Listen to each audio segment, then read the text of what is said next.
বন্ধুরা, তোমরা কেমন আছো? হ্যাঁ, আমি ভালো আছি, আলহামদুলিল্লাহ। আমি যে টপিকটা নিয়ে কথা বলবো, এর আগে আমি সালমান শাহ শাবনূরকে নিয়ে কিছু কথা বলেছিলাম। এখন যে টপিকটা নিয়ে কথা বলবো সেটা হচ্ছে বাংলাদেশের চলচ্চিত্র। বাংলাদেশের চলচ্চিত্র কিন্তু এখন একদম ধ্বংসের দ্বার প্রান্তে পৌঁছে গেছে। এই যে তুমি দেখো, কিছুদিন আগে এই এখন তো শাকিব খান সাহেবের ছবি শুধুমাত্র ঈদ ছাড়া তার ছবি কিন্তু মুক্তি পায় না। আর ঈদের সময় যদি চলচ্চিত্র মুক্তি পায়, এই যে দেখো, তাণ্ডব তাণ্ডব মুভিটা গত ঈদে মুক্তি পেয়েছিল। তো মুক্তি পেয়ে কি করলো, সাথে সাথে পাইরেসি হয়ে গেল। পাইরেসি হওয়ার পরে তোমার রায়হান রাফি তেমন একটা ব্যবসা করতে পারলো না।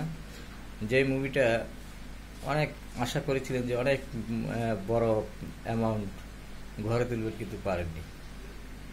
তো এখন বাংলাদেশের চলচ্চিত্র দেখো, এরপর কয়টা নতুন ছবি মুক্তি পেয়েছে হলে, সিনেমা হলে যে কয়টা নতুন মুভি মুক্তি পেয়েছে, সবগুলো মুভি কিন্তু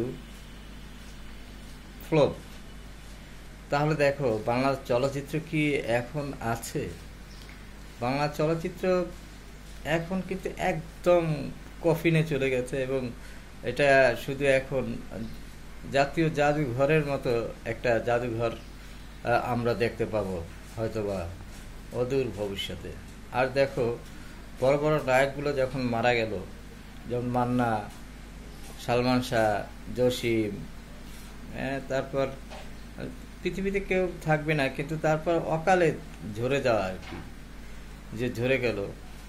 কিন্তু এরপর থেকেই কিন্তু চলচ্চিত্র প্রায় ধ্বংসের দ্বার প্রান্তে পৌঁছে গেছে। এবং শাকিব খানও দেখো, এখন বর্তমানে তার তার চলচ্চিত্র তেমন একটা ভালো চলছে না, দু একটা চলেও এখন দেখো কি হচ্ছে, পাইরেসি হয়ে যাচ্ছে।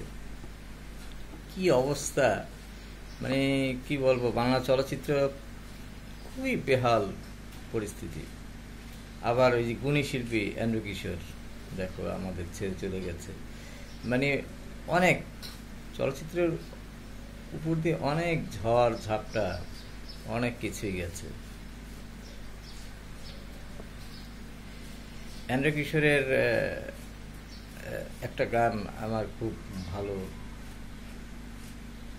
মনে পড়ছে, যে যেমন প্রত্যেকটা গানই কিন্তু খুব ভালো ছিল। আমার সারা দেহ খেয়ে গো মাটি, ও চোখ দুটো মাটি খেয়ে না,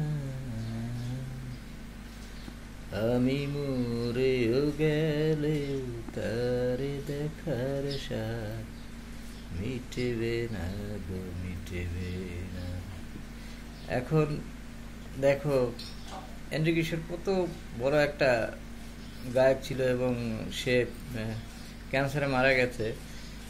তার প্রত্যেকটা মুভিতে মৃত্যুর আগেও কিন্তু সে গান গেয়ে গেছে, কত বড় বড় মুভিতে। কিন্তু এখন সেই শিল্পী নেই, মানে কি বলবো, শিল্পী তোমার অনেকেই চলে গেছে আমাদের ছেড়ে। যে বাংলা চলচ্চিত্রের অবস্থা আরও নাজুক হয়ে গেছে। খালেদ হাসান মিলু, এন্ড্রু কিশোর, তারপর আরও অনেক শিল্পী, নামি দামি শিল্পীরা আমাদের ছেড়ে চলে গেছে। তাহলে কি হবে আমাদের ভবিষ্যতে, অদূর ভবিষ্যতে, যে বাংলা চলচ্চিত্রের অবস্থা কি হবে, এটা ভেবেই আমরা কুল পাই না। কমেন্টে জানিও যে বাংলা চলচ্চিত্রে আমার মনে হয় না বেশি দিন আর ঠিক এইভাবে যদি চলতে থাকে, বছরে যদি একটা সুপার ডুপার হিট মুভি না হয় তাহলে এই চলচ্চিত্র থাকবে না, ধ্বংস হয়ে যাবে। ভালো থেকো, সুস্থ থেকো, সবাই সবার জন্য দোয়া রেখো।